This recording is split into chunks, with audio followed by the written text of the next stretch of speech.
বিপদ সকলের জীবনেই আসে, কিন্তু অনেক মানুষ বিপদ এলে ভগবানকে দোষারোপ করেন। বলেন যে আপনি আমাকে রক্ষা কেন করছেন না?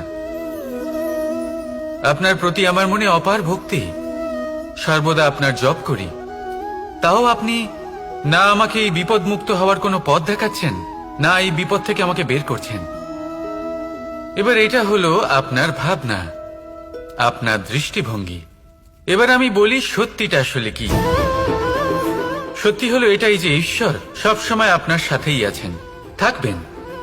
দেখুন সেই বীজের দৃষ্টিভঙ্গির দ্বারা যে মাটির নিচে চাপা পড়ে আছে, তাকে পরিণত হতে হবে এক বিশাল সুন্দর বৃক্ষে। তা তখনই হবে যখন তা ভাঙবে, ভাঙবে তখনই যখন সে উত্তাপ পাবে। উত্তাপ কোত্থেকে পাবে? সূর্যের তাপ থেকে। সূর্যের তাপ থেকে ধরিত্রীও বাঁচতে পারে না, তাকে তা সহ্য করতেই হয়। আর যখন এই ধরিত্রী আর এই বীজ এই দুই তপ্ত হয়ে যায়, তখনই এই প্রকৃতি বর্ষা আনে। আর সেই বর্ষার জলেই এই বীজ এক সুন্দর বৃক্ষে পরিণত হয়। আছেন তো ঈশ্বর আমাদের সাথে সব সময়।